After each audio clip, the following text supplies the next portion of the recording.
How's everyone doing? Today I'll be doing a random horror Blu-ray shelf video. This will be random horror Blu-ray shelf number 6. And it's random because they're not alphabetized or in any order. Because, as you can see, that bookcase is all filled up and I've got some stacks there, I've got some stacks there, and I've got some stacks in the other room as well. So I need to get another bookcase. And once I get the other bookcase, which I'll probably put right there, then I'll start to alphabetize and organize them all. So for now, this will be random horror Blu-ray shelf number 6. And if you've seen these movies, definitely let me know what you think of them. And if you have any horror Blu-ray recommendations for me to pick up, let me know. But now let's get into it. Shelf number 6. Right down here, we'll start off with Dolls. Now, I don't like this artwork, really. It's too chaotic and jumbled. This is a Scream Factory release. I love the old school artwork, which is just classic right there. It's simplistic, but it just works. And evil, creepy killer dolls are one of the subgenres of horror that freak me out the most. Alien abduction movies, evil, creepy killer kids, and now recently old people, too, with The Visit and then The Taking of Deborah Logan. But killer dolls are always creepy for me, and some great special features on here. Great release overall from Scream Factory. They always did a good job with their transfers. And I like a lot of their artwork, but that's not one of them for their newly commissioned ones. Next up is Bloody Birthday, one of the best evil killer kid movies. Again, one of the subgenres that freak me out the most. My favorite evil killer kid movie is Who Can Kill a Child, or aka Island of the Damned, which desperately deserves a Blu-ray release. But this is definitely one of the better evil killer kid movies. Great release from Severin right there. Next up is a double feature of Ghoulies and Ghoulies 2 from Scream Factory. I would love to see all the Ghoulies movies get a Blu-ray release, as well as all the Critters movies. Like a box set for both of those. Next up is A Christmas Horror Story, a great Christmas-themed horror anthology. And this has William Shatner on here as the radio DJ on here. And I do love the way that it wraps around and all comes together, especially at the end. Next up is Curtains. Always loved this movie growing up. Then you got the old hag face right there. Great slasher and great release from Synapse. I remember before this, it was never on any official release. Then it was on like a multi-pack release, and then finally it got an official Blu-ray release. The multi-pack was like a DVD release. Next up is Burnt Offerings. Definitely need to revisit this one. It's been a long time since I've seen it, but I remember this being really good, especially the ending. Dan Curtis, Oliver Reed, and Karen Black. And then we've got Cannibal Women in the Avocado Jungle of Death with Bill Maher, Shan Tweed, and Adrienne Barbeau. I remember watching this all the time as a little kid. I would sneak downstairs and watch horror movies. And I remember really enjoying what I saw when, as a young boy watching this one. Next up is Creature, which was like a made-for-TV kind of mini-series. And this was adapted from Peter Benchley, who recently passed away. Of course, he did The Exorcist. Craig T. Nelson and Kim Cattrall in here, and a few other recognizable people. I thought this was really enjoyable, kind of a shark humanoid creature with some military testing stuff going on. Next up is It, Terror from Beyond Space. Silent Hill Revelation. Sorority Row, the remake. And this was actually difficult to find with the slipcover, so very happy to pick that up. And actually, I thought this was a decent remake. I thought all the actresses did a decent job, especially playing their roles, especially the one girl who was like the bitchy character. She played that role perfectly. Next up is The Town That Dreaded Sundown. A pretty decent sequel. The two leads kind of brought it down. Addison Timlin is gorgeous and talented, and she was great in Odd Thomas, but she wasn't that great here. Neither was the male lead. But overall, still really decent. I like how it paid homage to the original. The original is a classic. Krampus, which is a new, modern Christmas horror classic in my opinion. Really enjoyable. And I like the ending to this one too, how it all comes together, and you can kind of see it coming a little bit, but it works. And again, love the snowy setting to it, and a really creepy like Jack in the Box and some other decorations and toys there too, but definitely love that one. House at the End of the Street with Jennifer Lawrence and Max Theroux. Pieces, this is the Grindhouse releasing edition. Really nice set right here, and it has this is the 3-disc deluxe edition, 2 Blu-rays and a CD, and a whole ton of special features, including 2 complete versions of this film, new 4K transfers, and the same director did Slugs as well, which is another cheesy, fun one. And this is a decent slasher. I think it's a bit overrated in the horror community. I do like the beginning and the end, but in the middle it kind of lags a little bit. The pacing could have been a little bit better, but I definitely love the ending to it and the beginning, which are really crazy. But I think it is a bit overhyped. It's still enjoyable, but I hear a lot of people saying it's, you know, one of the best slashers ever. I would never go anywhere near that far for it. Next up is Tales from the Crypt Demon Knight. Really enjoy this one. So happy to see both of these ones get proper Blu-ray treatment. The next up is Tales from the Crypt presents Bordello of Blood. I remember watching both of these a lot when I was growing up as a kid, and loved the artwork for both of those ones that I did. Darkman, early Liam Neeson. Ghost Story, which is such a classic. Love that film. The Sentinel, another classic, great 70s horror right there, and the ending to this one always gets me with the freaks. Awesome.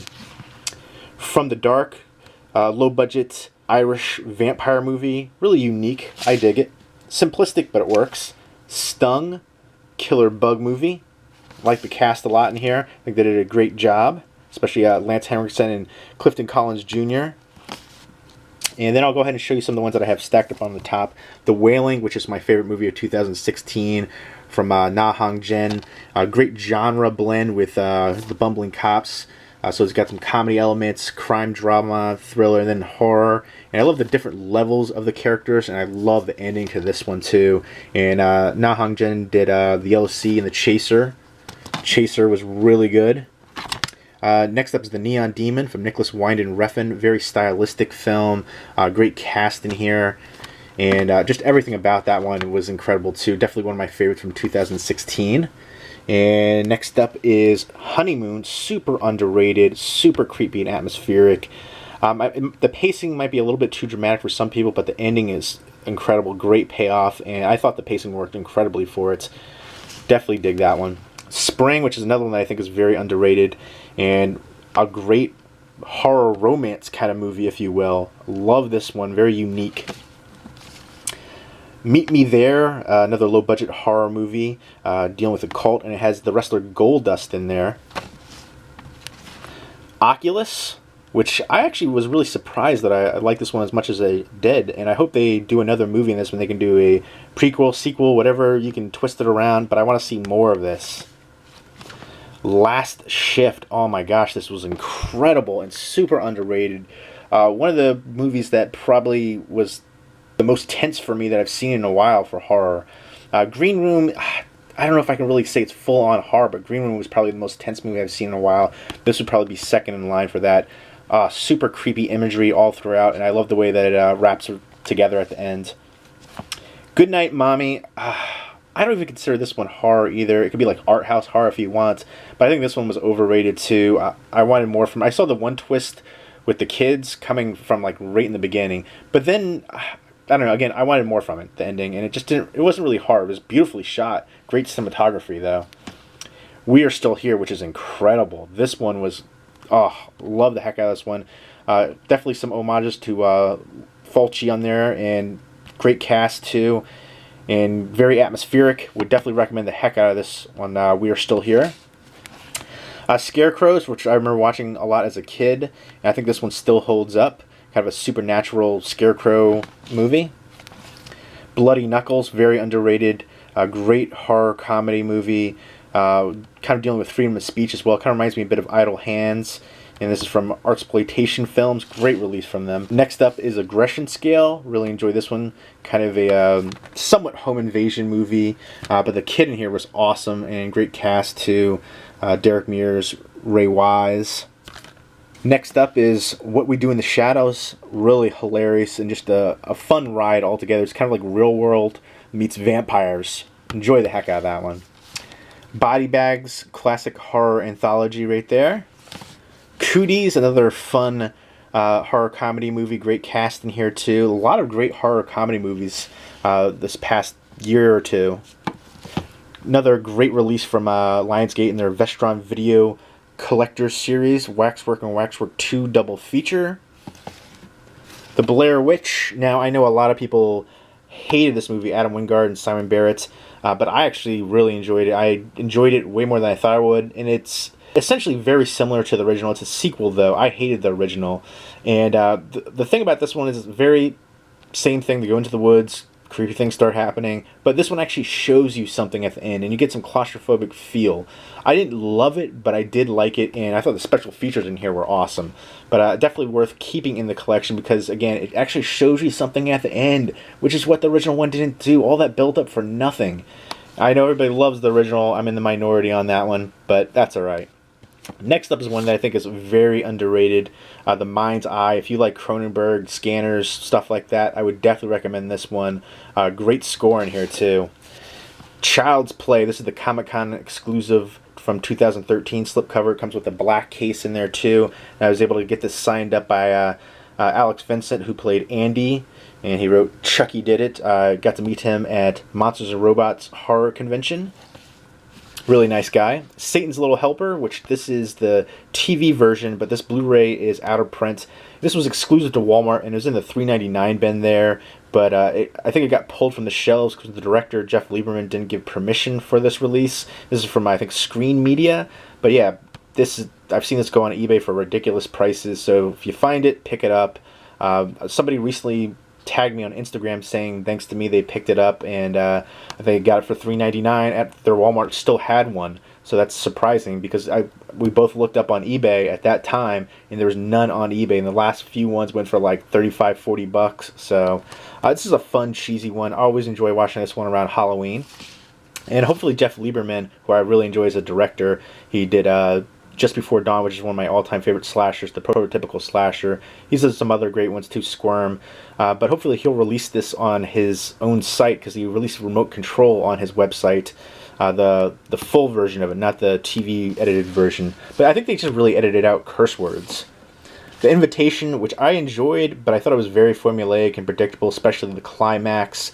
And I did want a little bit more from the climax. I think it was a bit overhyped, but still one that I enjoyed. Good slow burn. And I really enjoy the lead actor, Logan Marshall Green. He was excellent. And I really like him in the TV show Quarry. If you get a chance to watch that, I'd recommend it. But I do love the one part in the ending where you see the lights in the distance. I thought that was awesome. But still enjoyable and a great release. But I do think it is a bit overrated, overhyped. I heard so many people rave about it, and I watched it. I was like, oh, come on. You knew what was going to happen. But Draft House Films, I hope they release a lot more because they did a great job there. And another, the Vestron Video Collector Series. I don't have them lined up because Parents, I'm not going to keep Parents because I couldn't stand that one. So right now I don't have them lined up. I'm not going to have them lined up if I don't have them complete. But this is Ken Russell's The Lair of the White Worm, which I really enjoyed the heck out of. Hugh Grant's in here, and this was an adaptation from Bram Stoker. Condemned, if you like street trash and Slime City, I think you'll like this one. Condemned, apartment building, people doing drugs, and there's some oozy, gross slime and blood and craziness going on. Next up is Dark Angel, The Ascent from Full Moon, and another Full Moon release, Meridian, with... this has Sherilyn Fenn in it, looking stunning. And then I got a couple more on here on the top parts. Sorority Babes in the Slime Bowl Orama. This is another one from Full Moon. Super cheesy. It does have Linnea Quigley and Brinky Stevens and a few other recognizable people in here. But it has the Imp. Look at that Imp. It's super ridiculously cheesy. Next up is a horror 4-pack right here. Hostel 1 and 2 and Hollow Man 1 and 2. Hollow Man 2 is straight hot garbage. Christian Slater is in there, and he's in there for like literally 5 minutes physical screen time. The rest is just his voice, and some of it sounds like somebody was just impersonating him. So I don't know if he had better projects to do, but that movie was terrible. The first Hollow Man was awesome. Kevin Bacon plays a great jerk. Really enjoy the first Hostel movie. Hostel 2 really comes down to 2 kill scenes. The rest of the movie wasn't that great. The one scene with the sickle, the bloodbath scene, that was awesome. And they had some hot chicks in there too. Motivational Growth with Jeffrey Combs. Reminds me of Frank Henlotter's Brain Damage. The Monster of Piedras Blancas, a Creature from the Black Lagoon ripoff. Children of the Night, another Artsploitation Films release. I Spit on Your Grave 3, Vengeance is Mine. Call Girl of Cthulhu, Train to Busan, which I still need to pop in and finally watch. I've heard everybody rave about this one, so I'm expecting big things. Juan of the Dead, which I think is super underrated. I'm going to do my top 10 and top 20 underrated horror movies on Blu-ray video coming up. I did one a few years ago, but this one definitely has to be on the list. Such a fun zom-com, and if you like Shaun of the Dead, I think you'll like Juan of the Dead. It's essentially a Cuban version of it. You know, the slackers and zombie outbreak. A lot of fun. Highly recommend it. Next up is Extraterrestrial. I really dig the heck out of this one. I didn't love the ending to it. The one aspect, I was like, is she really going to do that? Come on. It was almost like Notebook-esque, but that part of it opened up the rest of it and kind of expanded the story a little bit, so I did appreciate that. But a little tweak here and there could have been so much better, but I still dig the heck out of this one. Really creepy alien movie, alien horror. And here are a few of, these were the Walmart exclusives, the glow-in-the-dark slipcovers for the Universal Monsters. I didn't get all of them. I still want to track down a few of them, the ones that I'm missing, especially the Creature from the Black Lagoon. They were super hard to find, especially in good condition. A lot of the slipcovers were jacked up, or some of them didn't have them at all. The Bride of Frankenstein, The Wolfman, The Mummy, Phantom of the Opera, and The Invisible Man. So Creature from the Black Lagoon was the one that I wanted the most, and I couldn't find. And then I need to get Frankenstein and then Dracula. But there we go. There is Random Horror Blu-ray Shelf number 6. And as always, if you've seen any of these movies, definitely let me know what you think of them. And if you have any horror Blu-ray recommendations for me to pick up, definitely let me know. Leave me a comment or video response down below. Hope everyone's doing well. Take care.